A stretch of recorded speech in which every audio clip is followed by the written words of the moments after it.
예, 안녕하세요. 저는 법무법인 YK 부동산건설센터에서 있는 부동산 전문 변호사 이민호입니다. 제가 여기에 이제 패널로 오게 된 거는 아무래도 제가 건축가 출신이고 또 10년 전에 건축기본법 발의가 된 이후에 건축도시공간연구소에서 건축정책기본계획 연구에 참여했던 연구원이었어요. 그 당시에 건축기본법 제정 이후에 이제 건축정책기본계획 수립, 국가건축정책위원회가 이제 설립되고 위원들이 활동하시는 과정을 좀 지켜본 경험이 있고, 그 이후에 이제 변호사 활동을 하면서 현재 이제 10년이 넘는 기간 동안 이 제도가 어떻게 진행이 됐는지 좀 지켜봤기 때문에 제가 이 자리에 올 수 있게 된 것 같습니다. 오늘 이광원 소장님께서 그 건축기본법이랑 마을건축과 공공건축과 제도에 대한 좀 근거를 말씀해 주셨는데, 사실은 대부분 분들께서 이제 그 법을 보시면서 느끼셨겠지만 이게 무슨 말인가 싶은 생각이 많이 드셨을 거고, 또 한편으로는 건축기본법을 변호사인 저도 그렇게 열어볼 만한 법은 아니에요. 이 법 자체가 어떤 당사자의 권리 의무 관계를 정한다기보다는 어떤 정책의 방향성을 정하는 법이다 보니까 이게 일반 국민이든 심지어 국민의 의무까지 정하고 있는데, 국민이든 여기 계신 건축가분들이든 실제로 일을 하면서 열어볼 수 있는 법들도 아니었고, 그리고 이걸 정책을 이제 수립하고 이제 추진하는 분들이 고민하고 어떤 방향을 가야 되는지 그런 것들을 정하다 보니까 이제 일부러 이광원 소장님께서는 그 부분을 좀 그래도 한 번쯤은 건축을 하는 우리가 이걸 알아야 되지 않을까. 그리고 또 그거의 취지 자체가 사실 건축의 외연을 확장하고 우리의 역할을 조금 더 부여하고 우리가 뭘 더 할 수 있을지 좀 그런 고민이 담긴 법이었고, 그것을 기초로 해서 이제 제도들이 더 많이 생기고 마을건축관이 공공건축관 이런 제도도 생겼잖아요. 근데 여전히 그 정의나 그런 것들이 모호한 이유는 우리가 처음 시작하기 때문이에요. 분쟁이 생기거나 일을 하면서 생기면 그 부분에 대해서는 법적으로 조금 더 구체화될 것이고, 근데 그런 부분을 세미나에서 알려주신 역할이 오늘 소장님의 그 목적이 아니셨나 싶습니다. 그래서 이제 제가 먼저 이야기를 시작을 하면, 아까 강연 중에 유일하게 이제 저에게 물어보신다 그런 부분이 있었는데, 국민의 의무 이런 부분이 건축기본법에 들어가 있어요. 근데 사실은 법치고는 굉장히 좀 오버하는 부분이거든요. 왜냐면 통상적으로 법은 이 법에 의해서 의무가 발생하면 그걸 해야 돼요. 근데 그 대상이 국민이에요. 통상적으로는 어떤 주체가 이걸 해야만 한다 하면 변호사들은 다 앉아서 그거 안 하면 손해배상 청구를 할 수 있는지 없는지 그걸 살펴보거든요. 근데 국민의 의무면 이건 학교에서 선생님이나 아니면 헌법에서 이야기하는 정도로 추상적으로 방향성만 제시하고 있으니까, 이제 국민의 의무가 있다고 해서 우리가 그걸 위반한다고 어떤 손해배상 의무를 지던 뭘 잘못했다고 얘기할 건 아니잖아요. 근데 이제 그만큼 우리가 그걸 지향해야 된다. 그런 취지에 있는 거고, 오히려 그 법은 정책법이기 때문에 국가나 지방자치단체의 의무가 더 중요하고, 그리고 아까 이광원 소장님께서 우리가 통상적으로 설계할 때는 대지범위 내에만 있는데 그걸 좀 확장하려고 했다. 근데 대지범위는 건축주의 소유고 그 밖으로 나오면 결국은 공공의 영역이라서 그 건축기본법 혹은 건축정책기본계획이나 그 하위 법률들에서 저희가 다루는 것들은 결국은 공공이 어떤 일을 더 해주어야 하느냐, 또 공공이 그냥 하려면 기본적인 공무원이나 제도 내에서는 어려우니 전문가들을 모셔서 전문가들이 그 역할을 할 수 있게 하고, 사실은 그 다음 욕심으로는 그분들이 그 역할을 하면서 제대로 된 대가를 받고 더 좋은 일들이 이제 기본에 하고 있었던 일에서 확장이 되는 것을 목표로 하지 않느냐 싶은데, 아직까지도 그런 부분이 적정한 대가라든지, 지금 여기 계신 마을건축가, 공공건축가 분들도 사실은 제가 알기로는 약간 봉사 차원에서 하시는 걸로 알고 있어요. 그래서 그 부분들이 조금 더 예산도 많이 확보되고, 이게 내 일로서 건축가로서 일을 하시는데 일로서 좀 될 수 있는 방향이 되면 좋지 않을까, 그런 바람이 좀 있습니다. 네네. 지금 질문지를 정리하는 과정인데요. 지금 변호사님 말씀하신 거 그 전에 그럼에도 불구하고 변호사님 말씀에도 불구하고 제가 조금 얘기를 해야 될 것 같습니다. 지금 현재 여기 자리에 계신 분들은 마을건축가 2기로 올해가 2기고요. 작년에 시작을 해서 그다음에 이제 공공건축가는 이제 작년에는 이제 8기, 올해 또 9기를 8기를 맞이하는 9기를 맞이하신다고 합니다. 저희는, 그러니까 저도 이제 공공건축가가 있고 마을건축가인데요. 이런 현장에서 느끼는 것은 제도가 이제 어떤 취지가 있고 그것들이 발전해가는 과정도 있지만은 현장에서는 사실은 그런 걸 느끼기가 쉽지가 않죠. 왜냐면 인식이 안 돼요. 특히나 이제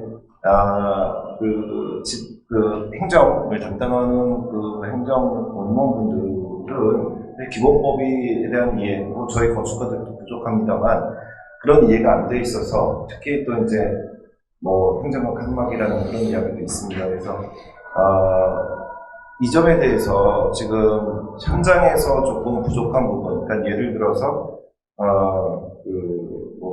마을건축가 제도가 이제 지자체에서 좀 미온적인 태도로 가고 있고요. 그래서 그런 것들을 좀 제도적으로 오늘 변호사님도 계시고 우리 소장님도 계시니까 어떻게 좀 더 제도적으로 좀 보완할 수 있는 거는 없는지 좀 여쭤보고 싶습니다. 어느 분 소장님? 예. 네.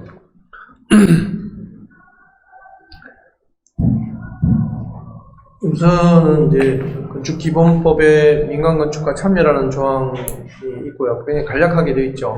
참여시킬 수 있는 걸로. 그리고 이제 대통령령으로 기본적인 내용들, 자격이라든지 업무, 그다음에 이제 보수 기준 이런 것만 정하게 되어 있는데, 좀 더 공공건축특별법안은 일단 완전히 공공건축에 국한되어 있긴 하지만 그 법도 통과되면 좋을 것 같고, 대통령령으로 정하도록 했던 그런 부분들은 지금까지의 여러 가지 서울시를 비롯해서 이 활약과 활동 이런 것들을 좀 수렴해서 법을 좀 보충적 개정이 필요한 거다. 그래서 지금까지 우리가 해본 것 중에서 법률적 시행령이지만 대통령령으로 담을 만한 것들은 빨리 추려서 담아주는 것이, 그리고 무엇보다도 이제 그런 법률적 근거에서 재정이 확보돼야 되거든요.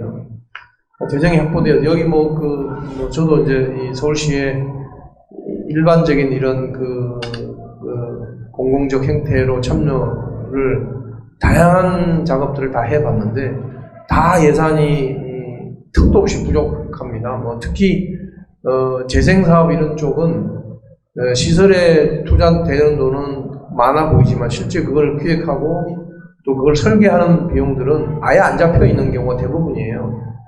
그런 부분들은 우리가 여러 가지 복지를 얘기지만 이 주거복지나 이 소위 건축복지만큼 국민들의 영향을 많이 주는 복지가 없거든요. 그러니까 세계적으로 이 좋은 도시, 잘 사는 도시는 그런 부분에서 인프라가 굉장히 잘 돼 있는 도시라고 하잖아요.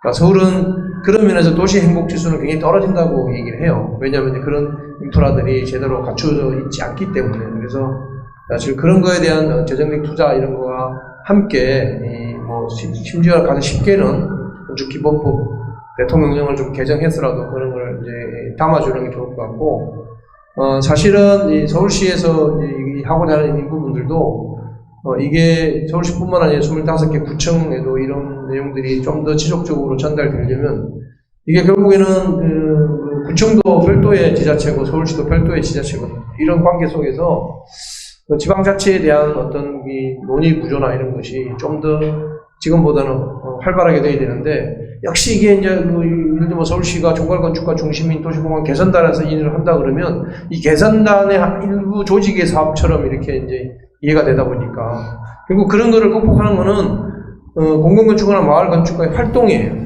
여러분들이 좀 더 적극적으로 활동하고 그런 얘기들에 대해서 계속 소위 말해서 국민적 논의를 확장시켜주는 것이 굉장히 중요하잖아요. 요즘에 보면 그런 부분들은 좀 같이 노력을 해서 제도나 개선들을 좀 올바른 방향으로. 그러니까 제가 오기 전에 이제 우리 공공건축가들의 이제 이 설문조사 같은 걸 쭉 읽어본 게 있거든요. 구체적으로 설문조사를 이제 작년 한 적이 있는데, 이제 그런 거 보면, 상당히 좋은 조짐이 있어요. 이제 좀 바뀌고 있다. 공무원들의 이해도도 있고. 근데 아직도, 꽉 막혀서 뭐, 이렇게 설계안을 바꾼다든지, 뭐, 재료나 이런 것들을 전통적으로, 이건 뭐, 공무원이 정해야지.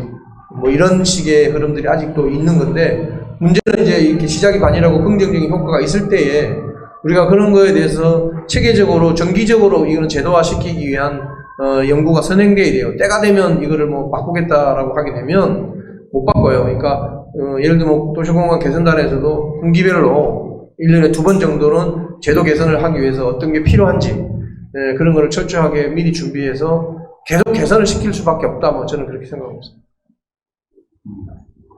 네. 이어서요. 질문 지금 들어온 내용을 좀 한 번 더 이어서 가보겠습니다. 건축, 오늘 기본법에 대한 주요 내용도 이렇게 설명을 해주셨는데요. 이게 이제, 공공원 건축가나 마을 건축가의 어떤 제도, 그럼으로써 이어지는 제도적인 행위 자체가 좀 정책적인 게 아니냐. 그리고 만약에 그런 정책이 바뀌면은 또 모든 내용들이 바뀌는 게 아니냐는 우려를 또 주셨습니다. 그래서 이게 이제 기본법이 있고 법은 있지만 그것이 정책화되는 과정에서 지금 우려스러운, 만약에 이제 이게 바뀌면 어떨 거냐라는 우려가 있는데, 그 점에 대해서는 우리 이광 선생님들 한번 말씀해 주세요. 네. 뭘 바뀌는지 제가 예상을 할 수가 없는데, 네. 쉽게 말하면 뭐 시장이 바뀌면 어떡할 거냐 뭐 이런 글로 이제 한번 가정을 해놓고 말씀드린다면, 더더욱이나 누가 시장이 되느냐에 따라서 그 시장의 어떤 선택지 이런 것들은 분명히 있을 테지만, 그보다 더 이제 우선 할 수 있는 것들이, 이런 것들이 법률과 제도로서 잘 정착을 시켜 놓는 거고요. 사실 이제 우리가 총괄 건축가 제도나 이런 것들을 건축 기본 조례에다가 담았던 그 당시에 가장 큰 이유입니다. 이게 담아놔야지. 지금 우리가 돌이켜보면 박원순 시장이 3대까지 왔지만 그 당시는 담보할 수 없었던 시절이에요. 이분이 훅 가고 나면 나중에 어떻게 하냐. 그래서 이건 조례에다가 담아놓자. 뭐 저는 이제 다음번 시장님이 뭐 어떤 분이든 우리가 선출해야 된다면 역시 이러한 원칙과 우리가 가고자 하는 방향들을 잘 이해하시는 분들이 시장이 되도록 여기 계신 분들이 다 노력을 해야 돼요. 뭐 아무 생각 안 하고 있다가 어떤 사람이 와서 이게 뭐냐 다 드러내고 이러는 것들은 저는 개인적으로 우리의 발전을 이렇게 뒤로 후퇴시키는 행위이기 때문에 우선 제도적으로 잘 세팅을 하는 게 중요하고, 그 다음에 이제 그런 부분, 그런 경우에 왔을 때 적극적으로 참여를 해서, 정말로 더 적절한, 더 진보적인 분들이, 그런 역할들을 감당할 수 있도록 같이 노력해야 되는 거 아니겠어요? 저는 뭐 그렇게 생각합니다. 네, 여러분들이 현장에서 부딪히는 부분들이 되게 많아서 힘들어 하실 것 같은데, 아마 그런 제도를 만들어가고 현장에서 그것을 좀 극복해내는 과정에서 이게 제도가 또 정착되지 않나 싶습니다. 또 한편으로는 또 그러니까 기존의 건축사든 건축가든 간에 이런 마을 건축가, 공공 건축가라는 용어 자체에 대해서 좀 또 거부감을 갖고 이게 뭔가 특권처럼 여기게 되는 게 아니냐라는 늘 나오는 질문, 또 걱정입니다만은 그래도 또 나오는 내용입니다. 이 부분도 좀 어떻게 생각하시는지 좀. 그러니까 저는 개인적으로는 우리가 뭔가 나아지고 발전한다라고 하는 부분에서는 우리가 정당화될 수 있는 특혜와 특권이 어느 정도 필요하다고 생각하는 입장이고요.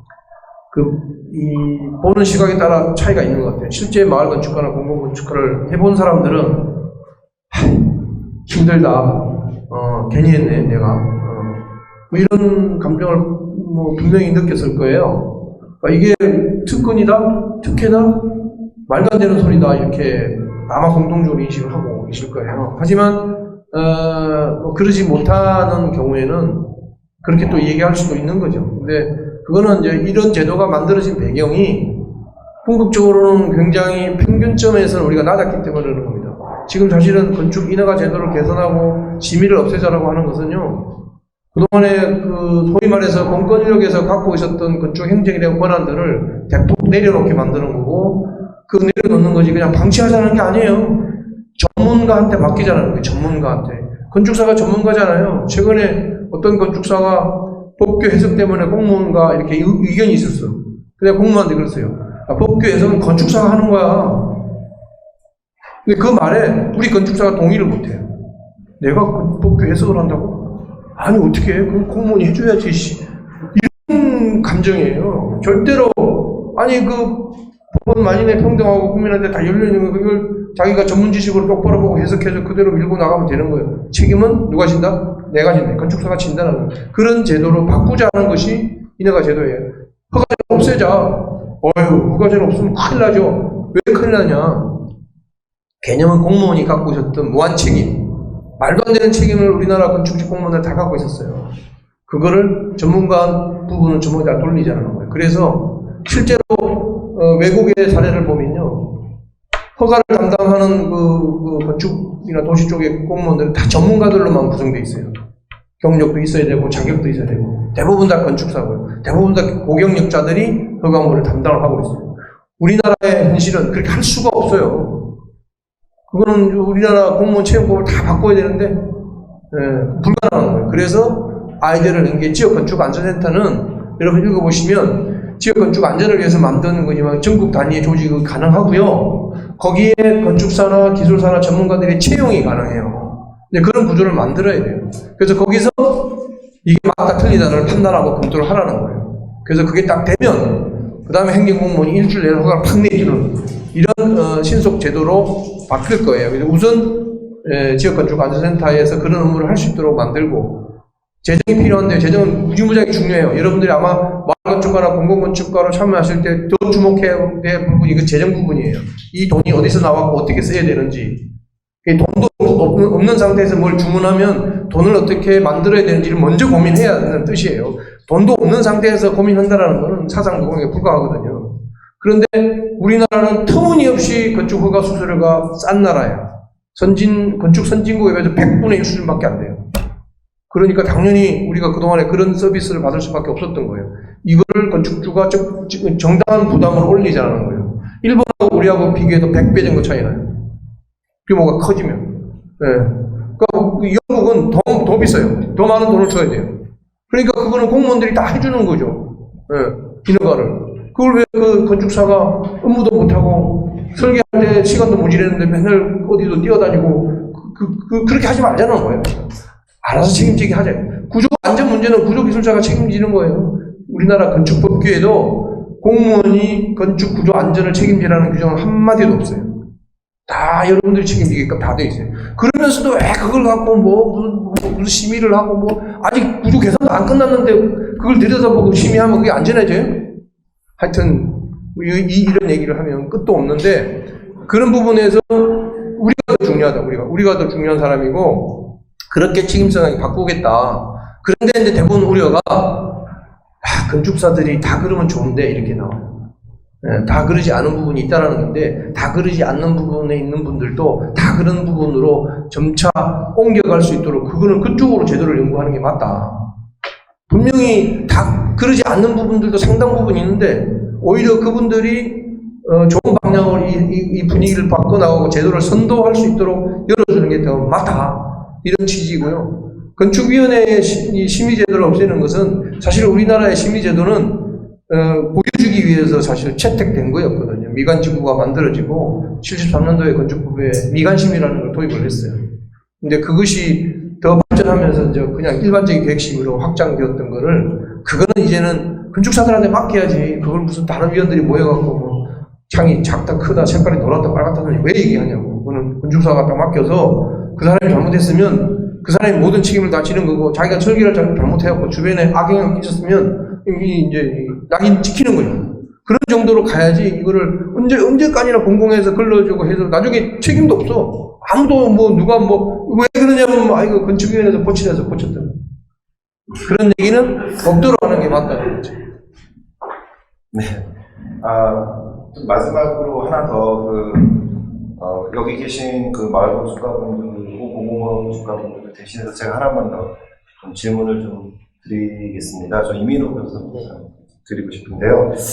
그 주거환경 개선 사업이나 이제 마을 단위 사업에서 이렇게 보면은 도로 포장이 있지 않습니까? 근데 시가 사유지를 해야 되는데, 공공에서 공익의 목적으로 포장을 해야 되는데, 그 포장을 못하고 있습니다.